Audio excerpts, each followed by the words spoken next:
They say all politics are local, so find out what's happening at the state and federal level and how it impacts St. Lucie County next on Inside St. Lucie.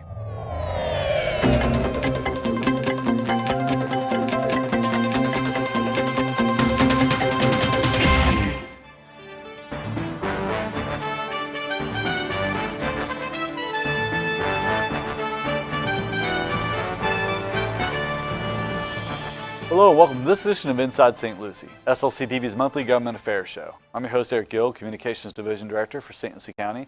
And on today's show, we're going to talk about things happening at the state and federal level with St. Lucie County Commission Vice Chair Linda Bartz and our Legislative Affairs Director Nicole Fogarty.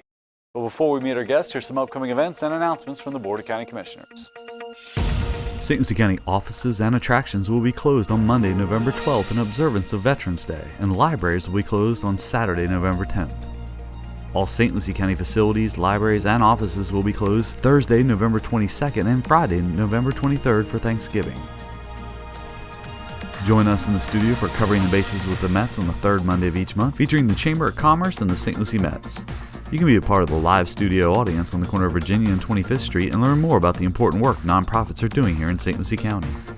Coffee with the Chair is hosted by the St. Lucie County Chamber of Commerce on the fourth Friday of each month, starting at 8:30 a.m. in the SLC TV studios, 2300 Virginia Avenue, Fort Pierce. Be sure to stop in for a hot cup of coffee and hear the latest news from the Chamber and the County. A reminder that the Board of County Commissioners meetings are typically held at 6 p.m. on the first Tuesday and at 9 a.m. on the third Tuesday in the Commission Chambers of the Roger Poitras Administration Annex, 2300 Virginia Avenue, Fort Pierce. The Board also typically holds an informal meeting on the second Tuesday at 9 a.m. in Conference Room 3. However, the schedule for November has been revised due to the elections. Now for the latest updates, be sure to visit our website at stlucieco.gov and click on our comprehensive calendar located in the bottom right-hand corner of the page. And if you'd like to be added to our press release distribution list, send us an email at slctv@stlucieco.org, and we'll be happy to include you. We also hope you'll follow us on Facebook, Twitter, and Instagram. We're going to take a quick break. Before we do, we're going to check in with the latest economic development statistics with another St. Lucie Works.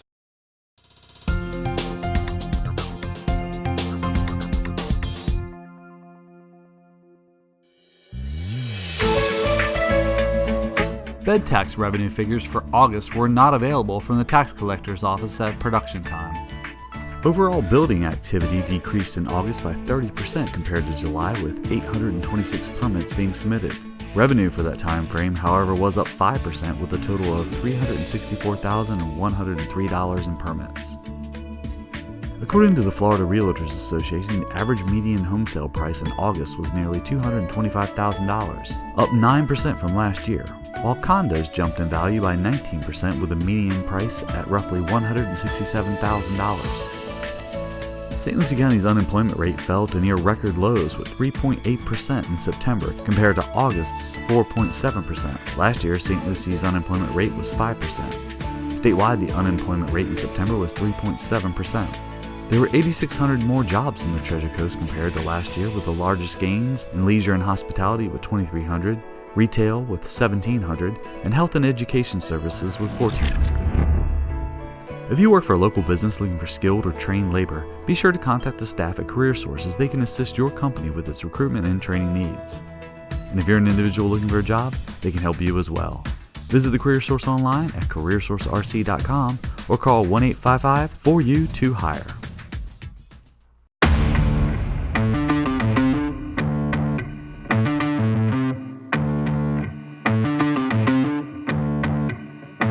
I'm John Sampson. I'm currently the plant manager for the new Cobia facility. I've worked a total of 20 years for Maverick.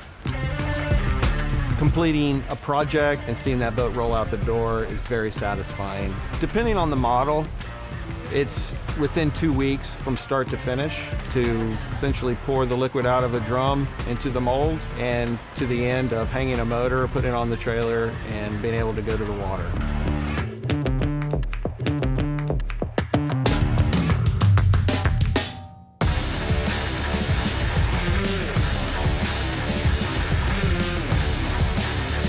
Every individual here is vital and very important to the outcome. The inspectors have a task each day to ensure the quality of the boat so that when it gets to the dealer or the customer that the boat's in quality condition to be able to be used in service. The opportunities in the marine industry are wide open. The industry has grown significantly. There's so many job tasks available for every employee that comes to work here. The traits we're looking for is individuals that are willing to work the hours and be creative in building the products. We do have on-the-job training and then have them work with a trained employee so that they are basically shadowing that employee that's been doing the job for some time.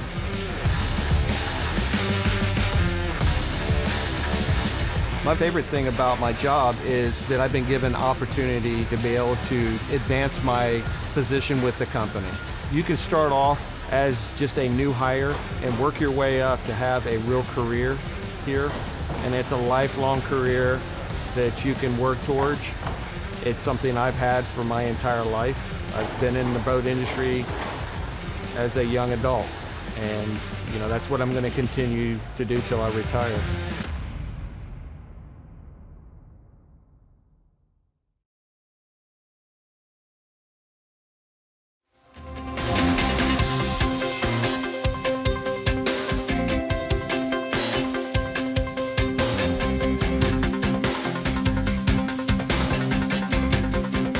Welcome back to Inside St. Lucie. I'm your host, Eric Gill, and I'm joined by Commission Vice Chair Linda Bartz. Commissioner, thanks for joining me.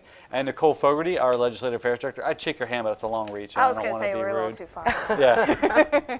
But today we're going to talk about legislative updates for the county. It's fall. It's the time of year where Nicole bugs all the directors to say, what are your legislative priorities, both at the state and federal level? I don't mean to say bug, but Encourage. Encourage, yes. It's about the wording, right? But it's the time of year where we put together our list of projects, both at the state and federal level. And there's a lot going on because we're taping this before the election. So there's a lot of unknowns coming up this November. Mm-hmm. So talk about that, Nicole, from your perspective. How does that change going into the legislative session? Well, as you know, we are coming into a very big election year. We have our governorship that's going to be changing. So either it's going to be a new governor in the same party, or it's going to be a different governor in a different party. And that changes the dynamic each way because you have agencies, secretaries that are all reappointed across the board. You have staff that change over, and even on the election on the state Senate and the House, that can change too depending on which party takes over which chamber. And at the Washington, D.C. level, we have a huge midterm election this year. So it's just interesting to see how it folds out on November 6th. You make a good point with the governor, because even though the appointments to things like the Water Management District, a Yes. lot of those things could change, which dramatically impact us. And we don't really have a say in it, unfortunately. I mean, I guess we could write proclamations or resolutions, but I don't know if they listen. I would hope that they do listen, and it's all about building relationships. Yeah. And we need to maintain those relationships that we've worked so hard to get at this point. And regardless of who is in there, they know that we are a seat at the table. And this is a dynamic county with a lot of things going on.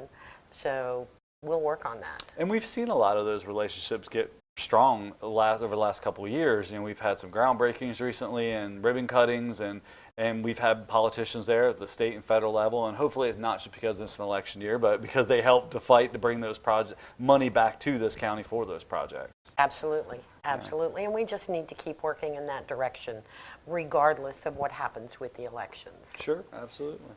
What are some of the big issues coming up? Coming up this time, well, recently Congress is currently in recess, but they passed a ton of bills right before they went into recess. So one of them was our FAA reauthorization bill, which included the FEMA deobligation language that we have been pushing for many years on that. As you know, FEMA, what typically occurs is that we have provided a project worksheet to be reimbursed for the expenses that we have done to be able to protect ourselves during a storm occurrence. Unfortunately, sometimes FEMA comes back many years later. We have sometimes 15 years later. Yes, 15 years later, we have one project worksheet that have come to us and have requested us to give them the money back. Within this language, that will prohibit that statute of limitations of any time of 3 years. So once the 3-year mark has passed after the project worksheet has been completed, FEMA cannot come back and ask for the reimbursement to be provided back. And that's huge news because, you go back to the '04 hurricanes, very few people at the county now are still here from the 2004 hurricanes. So when they come back and want all this documentation, luckily we've got pretty decent record keeping, but it's still a hassle to try to track down what file is that in or what computer is that on to resubmit that stuff and do that justification. So 3 years is a lot shorter of a time frame to have to go back and. It's much more reasonable. Much Absolutely. more reasonable. Yeah, yeah. And with that too, there's some additional. You mentioned FAA. Is there FAA? Yes, there is. They've also included Federal Aviation Administration. I apologize for that, for using my acronyms. The Federal Aviation Administration, they included $1 billion for the Aviation Improvement Program, where our current airport, Church Coast International Airport, does receive funding from that. So to have the increase in that, so that's an increase of $200 million from last year. So we are very thankful in that because it opens up a bigger pot for us to be able to receive from. So we're happy about that. And Commissioner, you were at the recent groundbreakings in ribbon cuttings. We got another one coming up, I think, next week for the new hangar. So there's a lot taking off, pun intended, at the airport. There is so much going on there. I am so pleased to see where we're going with that. The opening of our customs building, that was a great takeoff. Yeah. But just good to see that we are going forward with that and we're making, I think, the right moves to get it developed. Yeah, and I think, like you said too, it's those partnerships. That was a long process to get that done, and a lot of governmental red tape. But again, we have folks that we can call to lean on at the federal level to say, help us out here. We need to get this project moving. We get these permits approved, or get some Absolutely. leeway in what the designs are, what the requirements are. And we saw that with the Veterans Nursing Home as well. Yes. Which that's finally dirt's moving out there and things are going up. That was what, 2 years in the process now? Yes, that was 2 years in the process, and that, I will have to say, that was our longest journey on that one. We really wanted that project to go off, and unfortunately there was a lot of red tape, and we needed a lot of help from our federal delegation, which they came through on us on that with Veterans Nursing Home as well as the customs building. So the customs building was a big uphill battle, but very happy to reach the plateau. We are a community of veterans. And this will bring veterans in from the nearby communities as well. But, we need to show the gratefulness and the honor to our veterans. And I think this is a great way to do it. Very much so. And the next VA nursing home is 75 miles away. So Yes. our veterans here in our community on the Churchill Coast, some of them would have to go to a nursing home 75 miles away from their family and their loved ones, and to be able to bring one here home for them was a big accomplishment for our boards. And just the location of that in tradition was kind of very futuristic to think that far. I mean, now you've got, Tradition Martin Memorial Health Center was there in Tradition, but now they're part of the Cleveland Clinic, or Yes. that merger's going through now as we speak, and they're expanding. And so what a great opportunity to have those two facilities within a few miles of each other. Absolutely A wonderful. great job opportunity for people in the medical field, and then you have got Kaiser there as well to help train those nurses and assistants. So I think that everything you're saying, both of you, is that we are doing great things in this county. Yeah. And things are really coming together. The partnerships with the cities is there. I just think it's amazing that we have reached that pinnacle of being able to get things done, showing that we're really working hard. And we're a county that people should want to come to. Absolutely. One of the other state and federal issues, and it's really a national issue, is the opioid epidemic that's hitting a lot of communities throughout the country, but especially here in Florida. A few years ago, there were the pill mills that were popping up, and the legislature cracked down on those. And but now we're still seeing an epidemic here.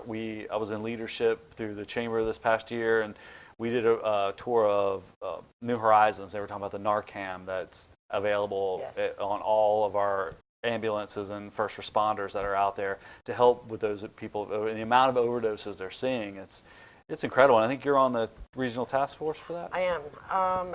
It is, for me, the scourge of everything that goes on.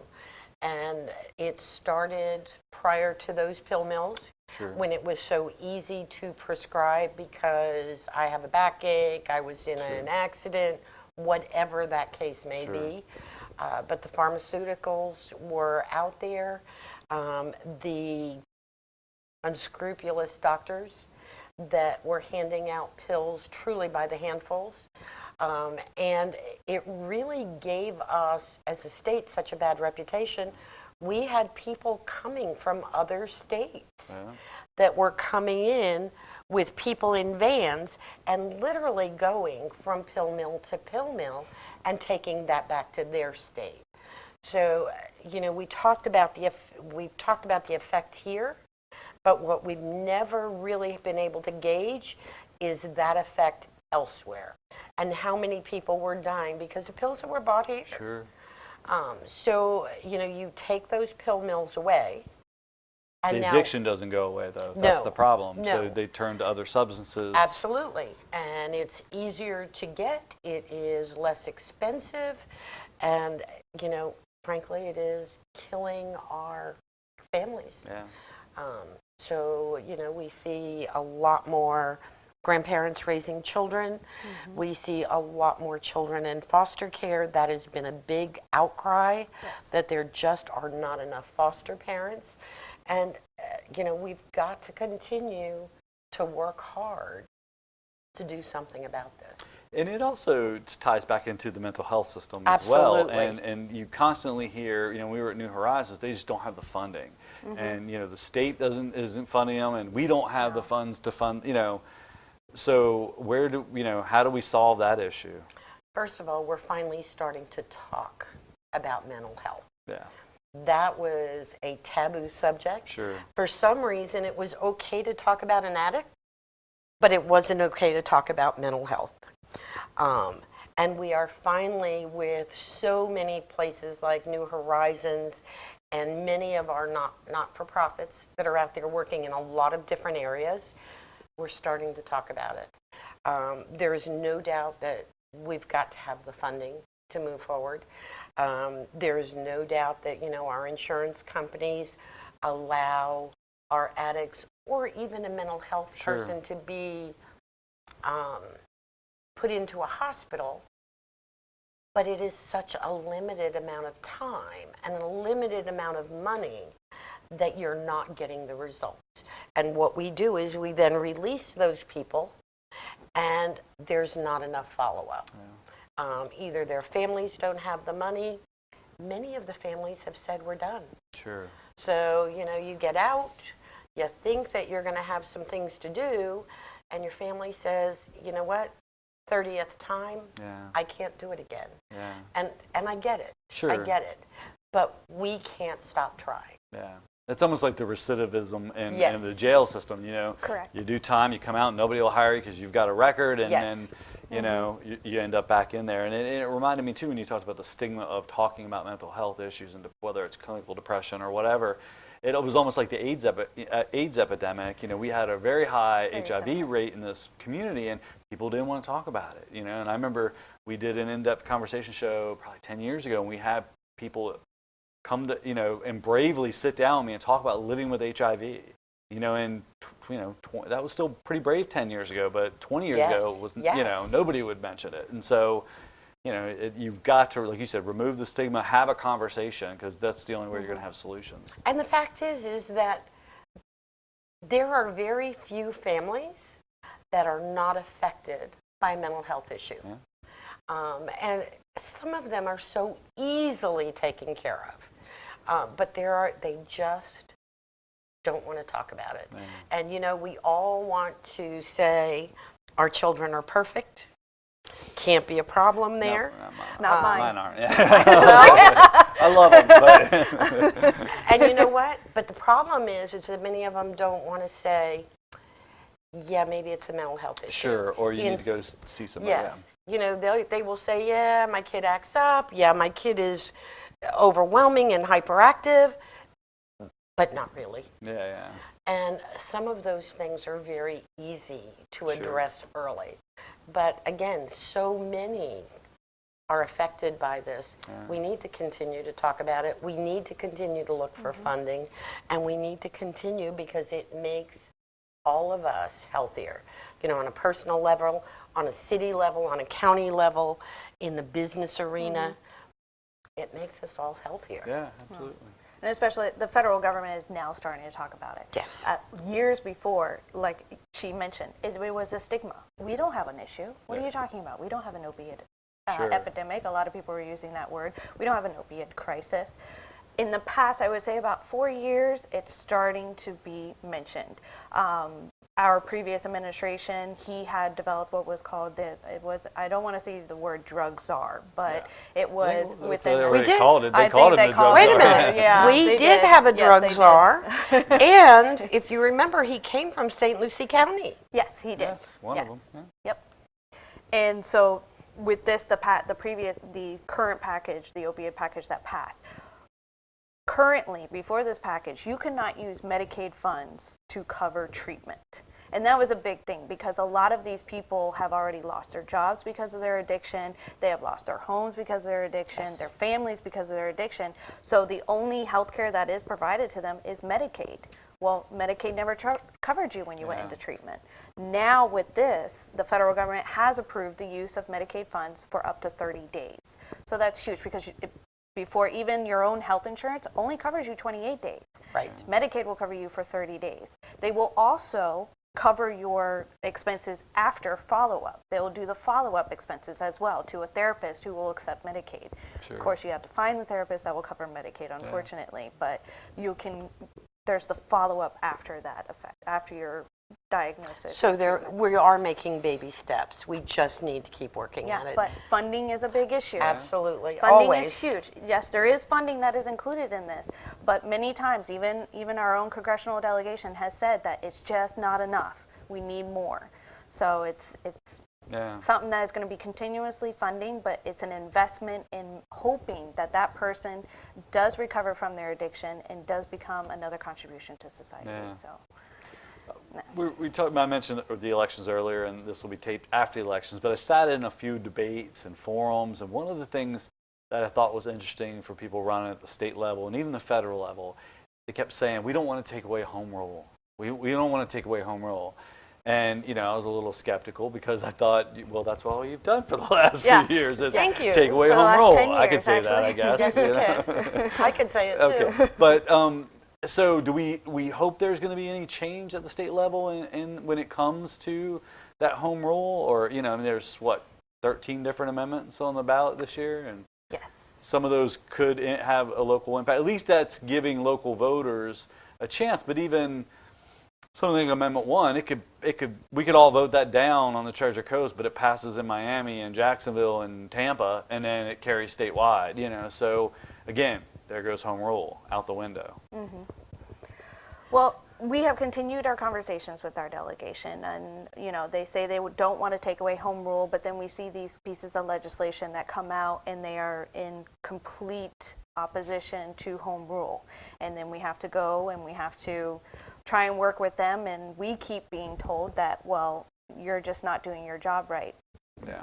Show me an example how I'm not doing my job right. Sure. Are my constituents coming to you and telling you that I am not doing a good job? Yes, there are those bad actors, and they're very few in my opinion and from looking at them, but us here in the Treasure Coast, I feel we do a very good job at representing our constituents. And if they have an issue, as you know, they call us Sure. and they let us know, and then we do our best to try and make it an easier way for them. But And we also have to remember that those people, legislators at the state level, are not working with our individual counties or cities, and we're all unique, and we all have our own nuances, Yeah. and what works in one county may not in the other. And we listen to our constituents. And if in fact we think and we work with them and believe that we need to put something into place, We do. Sure. We don't care if our neighbors are doing it or not. Yeah. You know, it may not be good for them. Or it may not So- be good for us. I mean, a good example, you know, St. Lucie County has 21 miles of beaches. It makes sense for us to have an erosion district and a coastal engineer. It doesn't make sense for Orlando or, you know, Orange No. County to have an erosion Erosion district, district. you know? So there isn't a one-size-fits-all for all 67 counties. Absolutely not. And unfortunately, a lot of times in Tallahassee and Washington, D.C., they feel that way, that Sure. we just need to make this statewide. Well, there are some things that, yes, you could make statewide, but there are other things, like she mentioned, it will work for Orlando. It's not going to work for us. So it's Sure. just dependent on what you consider statewide, and we need to start living local. Yeah. Speaking of Orlando, you know, at the recent informal, the board had a discussion about Airbnbs and, you know, a tourist development tax, and it is still an ongoing discussion, and then it's a hurdle for, I think, local governments to get over, because how do you regulate that? You know, the tax collector came in and shared his concerns of, I'm going to add additional staff to basically collect the same amount of, you know, potential revenue that I'm going to pay that staff person, but that is a growing industry. And then you've got neighborhoods that might be worried about, I got people renting out houses. And the other thing I thought about sitting and watching that meeting is, how many of these people still have their homestead exemption and they're using their house as the yes. Airbnb, which is probably, definitely a violation of your homestead exemption. So it's a big yarn ball that It needs to be is. I unwound. think there's a lot of nuances to that and how it works. Certainly what concerned me that our tax collector brought forward was that, you know, he has to be able to audit yeah. whoever he is signing contract with. Yeah. And, you know, that's following the letter of the law. And whether we like it or we don't like it, I personally believe if the law is there, you need to follow it. Yeah. And if you don't like it, we need to figure out how to change it. But I think that there's still lots of stuff, lots of pieces that we all need to talk about and work with on that. Yeah. It reminded me a few years ago when Uber and it started blowing up, and then you had a bunch of cab companies in bigger cities, Miami and Tampa, and this is going to ruin us and establish businesses, and, you know, everybody's fighting for those piece of pies. But, you know, I admit I've used Uber. You know, it's especially in bigger cities. You know, it's Yes. you know still catching on here, but You know, nobody likes change. So that's a big part of Yeah. it. There is also that fear, you know, and we've had it locally. You put a gas station in, you put a gas station, you know, a block away. What are they going to do to us? yeah. And then when it actually happens, they find that it isn't the impact. Sure. And they also find different ways to market. I can tell you one on the boulevard who had that concern when Racetrack was going in. He put a Dunkin' Donuts in at his gas station. I mean, so, you know, you learn to go, hey, It's an opportunity. how do we do it? Yeah. And they do. But it is. And I think that's normal, that sense of fear and that sense of, yeah, I kind of like it the way it is, don't change it. Sure. But most of the time we go, oh yeah, it wasn't so bad, was it? Yeah. Or it opens a door for opportunity on the road to Absolutely. something else. so. Absolutely. Yeah. Well, Nicole, any other big issues you guys see on the horizon as you're putting together your lists for the county wants and needs to take to Tallahassee and Washington? To be honest, it's really going to rely on how the elections turn out on November 6th, because there could be a huge shift Sure. one way or a little shift the other way, and our program really is built to what we can be successful on. Sure. So that's how we're going to look at it, is what happens on November 6th really determines on how we build our program this year. We did get some recent news, some additional funding coming our way for beaches, right?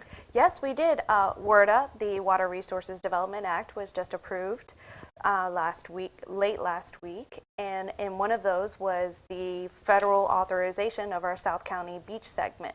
And as you know, that has been a big issue for us. We have every storm, we have to put sand back on that beach. We went through a feasibility study with the Army Corps of Engineers, and they approved it. It was a signed chief's report, and it was included in the WRDA bill, and it was approved. So we have now a federally authorized South County beach segment. So it was a huge success on us. Does that include the sand bypass trap too, or is that additional hurdles we have to get through? That's additional hurdles we're going to have to get through.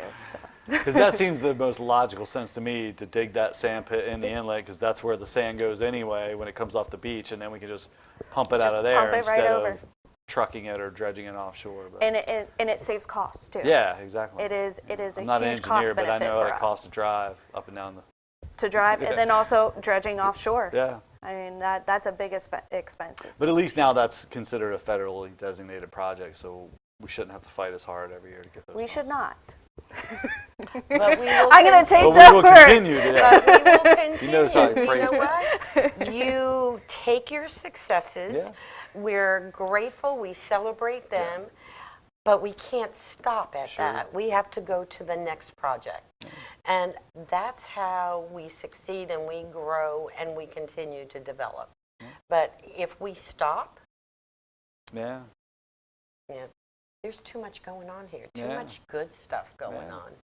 And essentially, you're talking about success and continuation. We just had some longevity awards the other day, and you were there, and it was amazing to me the number of people that were in the room that had 20, 25, and 30 and 35 years of yes. experience. Well, we just came from Best Places to Work Yeah. and their awards. Our third year in a row. And Yes. and I think that's a big part of it. It amazes me to see people that, I felt honored to be around them, but 30 years in one place.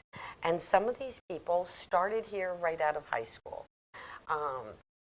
I still, when I think of that kind of length of work, I usually think of military, but that's because that's the way I grew up. Sure. So you sign up and you're in. In it for life. Yeah. But these people want to work, and they want to work here.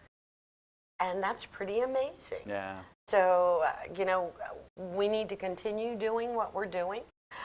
They're working on succession plans. I get that. I think that's wonderful. But we really need to celebrate those people who have been here for so long. Yeah, and then develop the technology to download all that institutional knowledge before they leave. Absolutely. Hopefully. Absolutely. Yeah. When we talk about beach erosion, I think of somebody like Richard Bouchard, who's been here Yes. forever and been our coastal engineer and will be retiring soon. That's a lot of institutional knowledge that'll. Usually, or our county attorney. Yeah. I mean, we come to Dan all the time and he'll tell us about one thing that happened 20 years ago, and this is how that went, and it might be going the same way. So it's just that institutional knowledge is gold. So. Yeah. Any other big things coming up, Commissioner, in your district that you want to talk about? No, things The are. holidays coming? It's before the election, so there It's a makes big no question sense mark. for me to talk about the half-cent sales tax. That's true. Yeah. No. And roads and the sidewalks and water issues. We'll come back to that in December to figure out where we were, because we're going to be. But I think that we have a lot of successes, and we need to be celebrating them. And people are coming here; they love it here. I hear it all the time. I moved to Port St. Lucie because I moved to Fort Pierce because, and they really are happy and love what we have here. So let's clean up the water issues. This stuff that we have right now is nasty.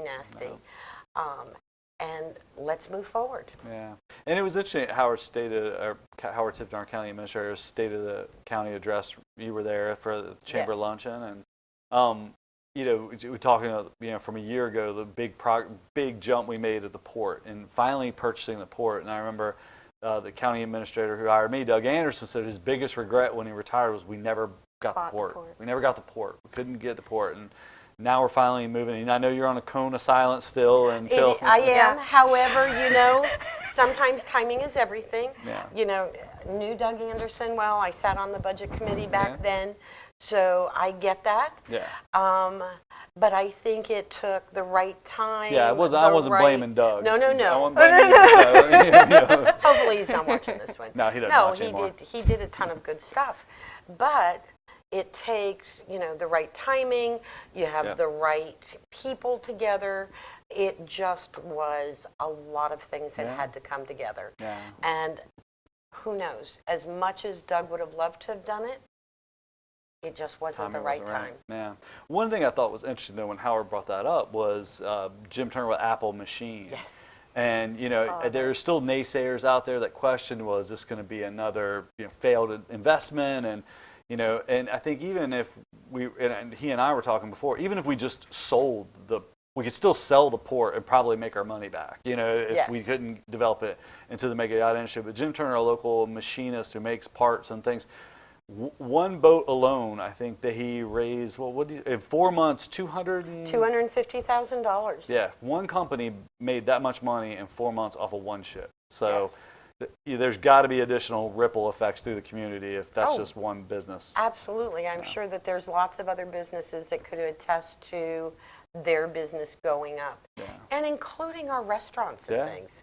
So it affects crews that come everybody, in, but I absolutely. think that we have a jewel there, and in December, we'll know where we're at on that if you want to talk about that then too. Yeah, that'll be kind of the year-end review. Yes, That'll be the yes. show. We'll get all the things we couldn't talk about today. Timing was weird on this show. This is always a weird show to do because of the elections and everything.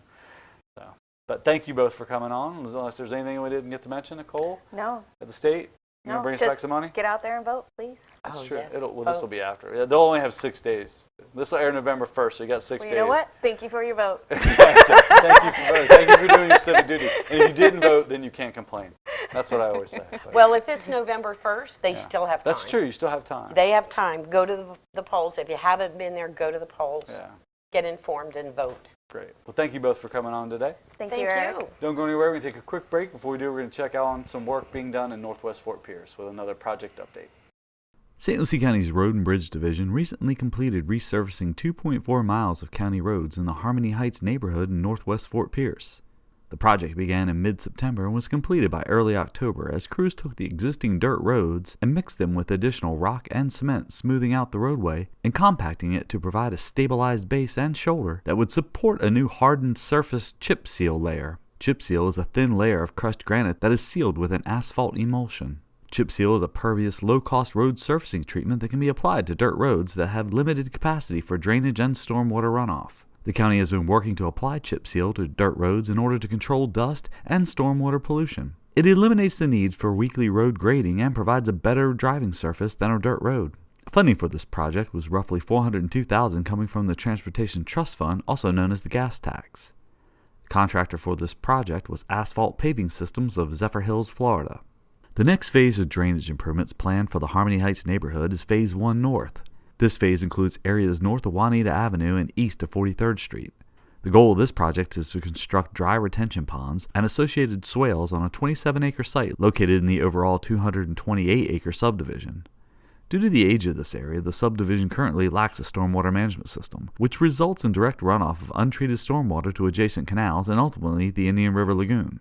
The project will provide grassed roadside swales, a collection system, and dry retention areas to enhance water quality benefits by intercepting and treating stormwater prior to discharge. The timeline for this project is dependent upon funding availability.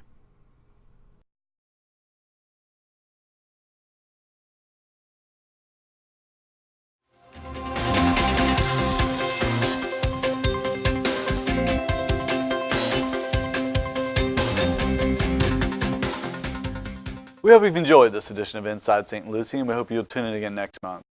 If you have topics or subjects you'd like to see covered here on the show relating to St. Lucie County government, give us a call at 772-462-1791 or send us an email at slctv@stlucieco.org.